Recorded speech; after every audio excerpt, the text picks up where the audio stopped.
العلم هو النور الهادي والمفتاح لكل الخير من يرد الله به خيرا. قال فرعون فما بال حال القرون الأمم الأولى كقوم نوح وهود ولوط وصالح في عبادتهم الأوثان.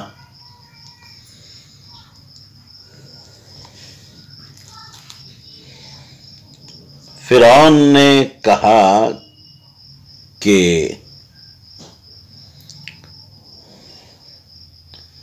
پہلے لوگوں کا کیا حال ہوا، جیسے قوم نوح، قوم ہود، قوم لوط، قوم صالح کا، ان کے جو ہے اوثان کی عبادت کے سلسلے میں. قال موسیٰ علمها أي علم حالهم محفوظ عند ربي في كتاب هو اللوح المحفوظ يجازيهم عليها يوم القيامة. موسیٰ علیہ السلام نے جواباً فرمایا کہ ان لوگوں کے حال کا علم محفوظ ہے عند ربی فی کتاب، میرے پروردگار کے پاس دفتر اعمال میں محفوظ ہے، یا لوح محفوظ میں. یجازیہم علیہا یوم القیامہ، جن پر اللہ تعالیٰ قیامت کے روز انہیں جزا دے گا، بدلہ دے گا. جی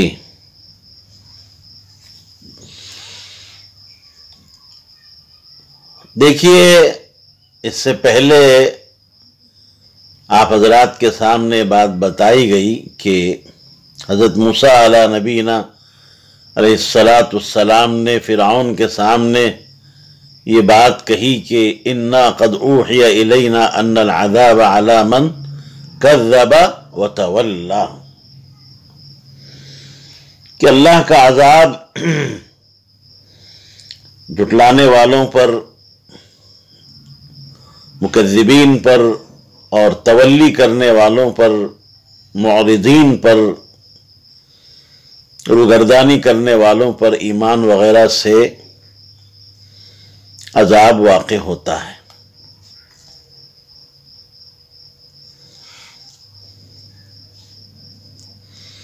جی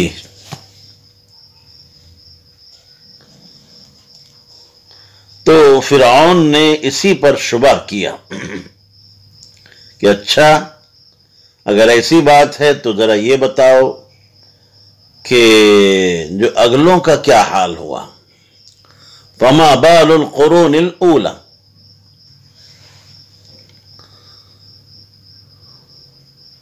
مفسر نے بال کی تفسیر حال سے کی ہے. اس سلسلے میں یہ بات یاد رکھیں کہ بال کے اصل معنی، اصلی لغوی معنی الفکر، جیسے کہا جاتا ہے خطر ببالی، میرے دل و دماغ میں بات آئی. پھر اس کا اطلاق علی الحال، حال پر کیا گیا، اور یہاں وہی مراد ہے. فما بال القرون الاولی، القرون قرن کی جمع ہے.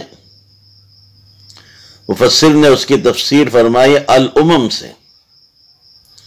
معلوم ہوا کہ قرون سے اصحاب قرون مراد ہے، اہل قرن مراد ہے، قرن والے، زمانے والے. تو زمان بول کر مافی زمان کو کیا کیا گیا، مراد لیا ہے. منفی زمان کو مراد لیا گیا ہے. جیسا ہوتا ہے نا محل بول کر حال کو مراد لیا جاتا ہے. الاولا یہ اس کی کیا ہے، صفت ہے القرون کی. حضرت موسیٰ علیہ نبی علیہ السلام کی تقریر دل پذیر سے فرعون لعین کے سامنے جب حقیقت واشگاف ہوئی اور عیاں ہوئی اور اس کا اپنا جو ہے کردار، اس کا بطلان جو ہے واضح ہوا، تو اس نے جو ہے حضرت موسیٰ علیہ السلام کی توجہ کو ایسے امور کی طرف جو ہے پھیرنا چاہا کہ جن کا رسالت سے کوئی تعلق نہیں ہو، لا یعنی سوال کر بیٹھ۔ اور مقصد کیا تھا؟ اس کو اپنی ریاست پر اندیشہ ہوا کہ کہیں میری ریاست چلی نہ جائے۔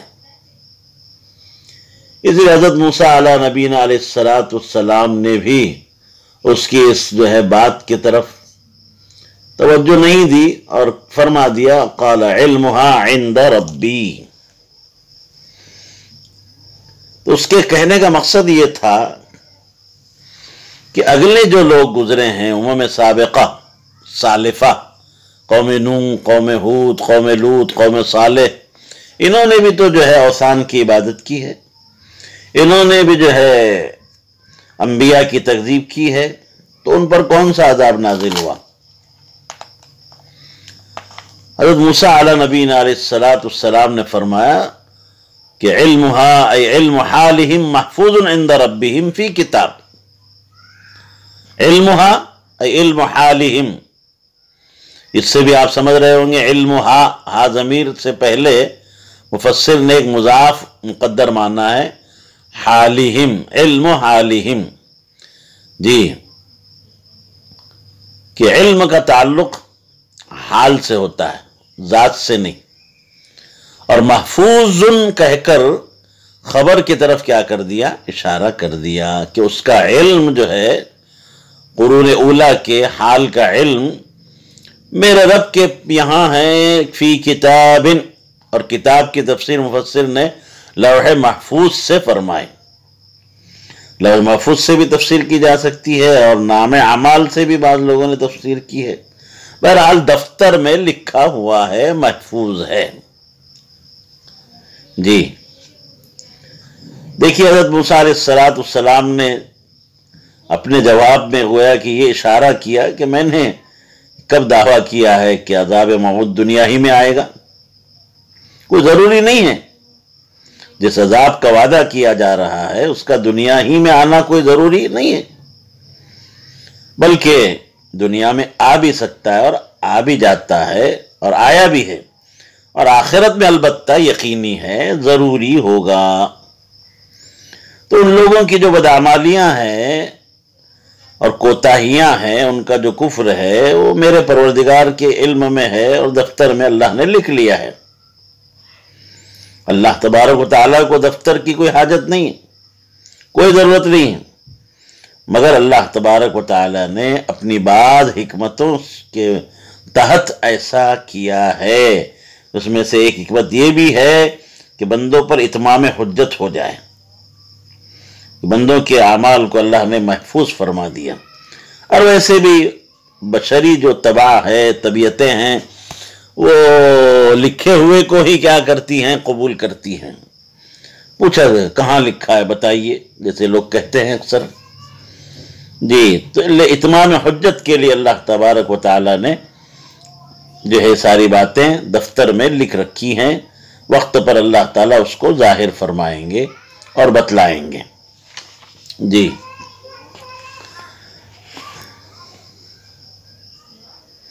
حضرت موسیٰ علیہ السلام نے بس اتنے جواب پر اکتفا کیا۔ حضرت موسیٰ نے ان کے گمراہ ہونے اور جہنمی ہونے کا صاف طور سے اظہار نہیں کیا، بیان نہیں فرمایا کہ وہ تو جہنمی ہیں، وہ گمراہ تھے، اس طریقے سے جواب نہیں دیا۔ وجہ کیا تھی؟ اگر ایسا کہتے تو فرعون کو جو ہے چانس مل جاتا، موقع مل جاتا استعان کا کہ لو یہ صرف ہمیں ہی نہیں گمراہ قرار دے رہے ہیں، صرف ہمیں ہی نہیں جو ہے جہنمی قرار دے، بلکہ ساری دنیا کو یہ جو ہے گمراہ اور جہنمی سمجھتے ہیں، اور عوام جو ہے نا اس طرح کی بات کو سننے کے بعد وہ شبے میں پڑ جاتے ہیں۔ اللہ تعالیٰ کے نبی ہیں نا حضرت موسیٰ، اللہ جیسے حکیم ہے اپنے پیغمبروں کو بھی حکیمانہ جو ہے جواب کا الہام اللہ فرماتے ہیں۔ حضرت موسیٰ نے حکیمانہ جواب دیا، اس نے سفیہانہ سوال کیا، انہوں نے حکیمانہ جواب دیا، بات بھی پوری ہو گئی اور فرعون کو جو ہے کوئی موقع بہکانے کا بھی نہیں ملا۔ فرما دیا کہ ان کا علم میرے رب کے پاس ہے، وہ جانے، مجھے کیا پتا، مجھے غیب کا علم نہیں ہے، میں غیب داں نہیں ہوں،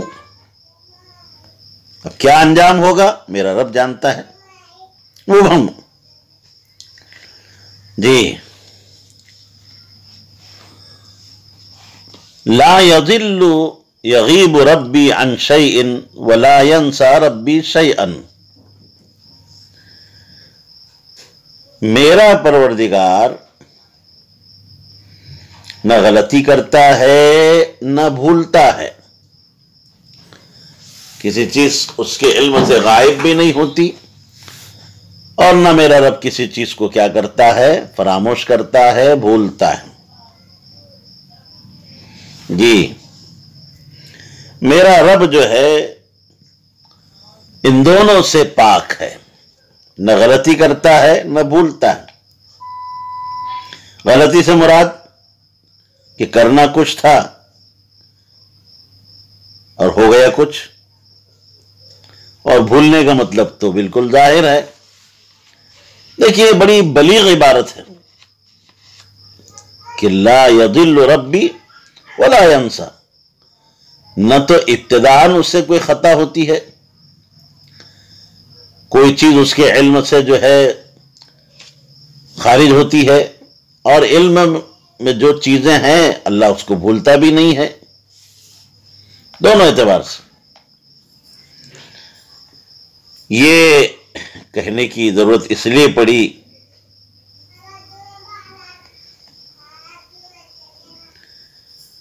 کہ جب قیامت کا دن ہوگا تو اللہ تبارک و تعالی نے جو وقت مقرر کر رکھا ہے، جب وہ وقت آئے گا تو ان پر عذاب جاری کر دیا جائے گا۔ جی یعنی دفتر میں اللہ نے جو لکھا ہے، جیسے میں نے ابھی بتایا، بہت ساری حکمتیں اللہ تبارک و تعالیٰ کی اس میں پوشیدہ ہیں، مضمر ہیں، اور یہ بتائیں کہ میرے رب نے جو لکھا ہے اس کا یہ مطلب نہیں کہ اللہ تعالیٰ بھول جانے کا اس کو احتمال تھا، یا کوئی جو ہے غلطی کا احتمال تھا اس لیے لکھ رکھا ہے، نہیں صاحب، اللہ تبارک تعالیٰ سے نہ غلطی بھی محال ہے اور نسیان بھی محال ہے، ایسا نہیں ہو سکتا۔ اللہ کی ذات اس سے جو ہے بالکل منزہ ہے، پاک ہے۔ یہ تو انسان ہے کہ وہ غلطی بھی کرتے ہیں اور بھول بھی جاتے ہیں، ان کے علم سے بات نکل بھی جاتی ہے۔ جی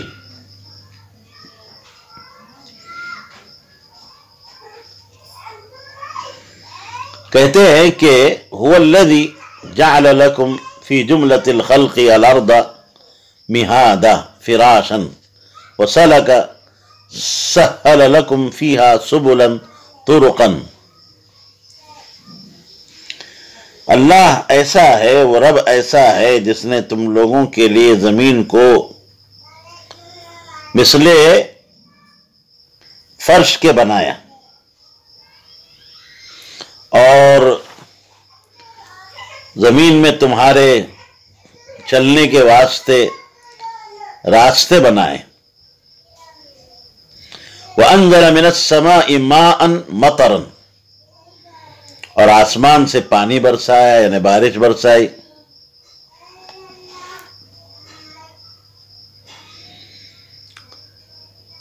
قال تعالی تتمیما لما وصفہ به موسیٰ وخطابا لأہل مکہ فأخرجنا به ازواجا اصنافا من نبات شتى صفت ازواجا ای مختلفت الالوان والطعوم وغیرہما، وشتى جمع شتیت کمریض ومرضى من شتى الامر تفرق۔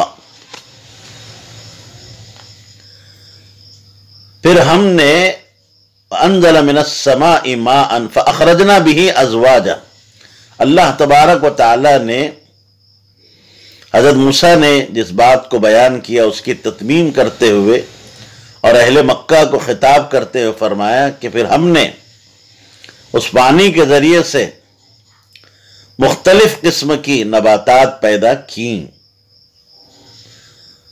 شتا یہ ازواجن کی صفت ہے، یعنی مختلفۃ الالوان، مختلف رنگتوں کے، مختلف ذائقوں کے، اور ان کے علاوہ شتا یہ شتیت کی جمع ہے، جیسے مریض اور مردہ مریض کی جمع ہے. یہ شت الامر سے ماخوذ ہے، جس کے معنی آتے تفرقہ، منتشر ہونا، متفرق ہونا. جی دیکھیے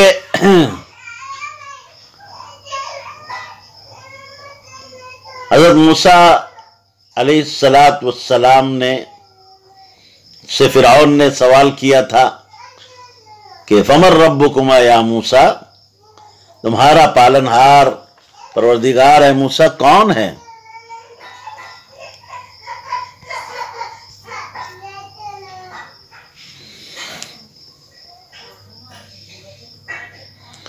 تو حضرت موسیٰ علیہ السلام نے جواب دیا ربنا الذی اعطى كل شيء خلقه ثم هدى.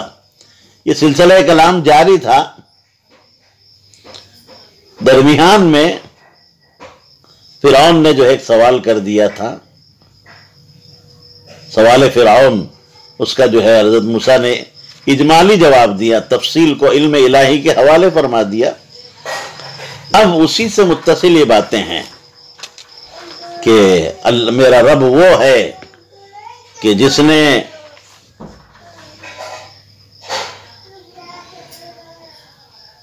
تم لوگوں کے لیے زمین کو مثل فرش کے بنایا. مہدن ما یمہد للصبی، اس کو مہاد کہتے ہیں. جھولا پالنا، ماں کی گود کو بھی جو ہے کہا جاتا ہے.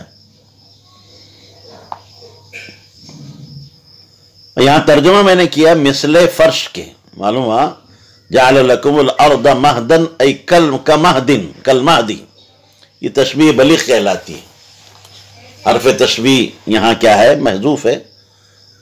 اور سلک لکم فیہا سبلا ای طرقا، سبل جمع ہے سبیل کی، اور سلک یہ سہل کے معنی میں.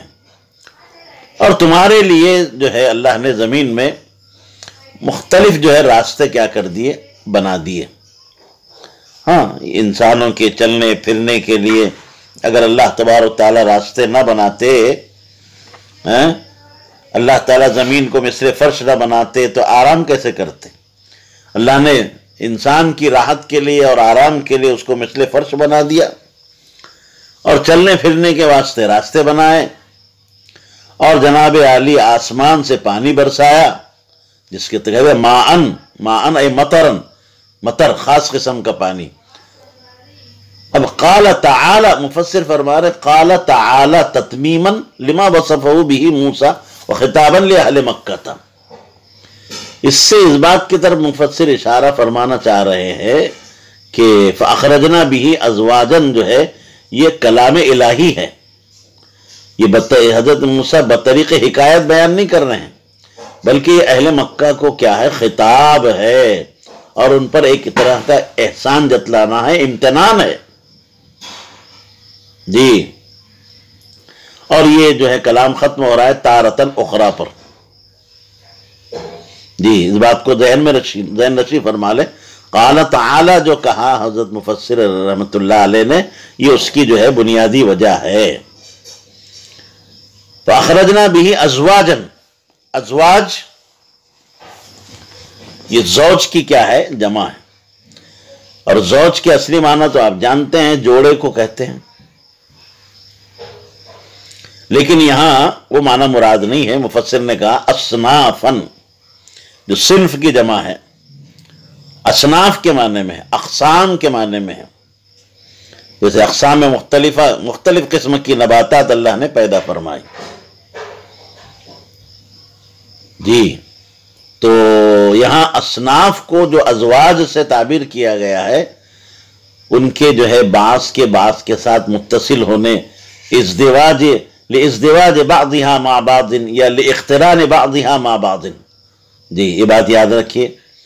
اور مفسر فرما رہے ہیں کہ من نبات شتّا، شتّا جو ہے یہ ازواجن کی کیا ہے؟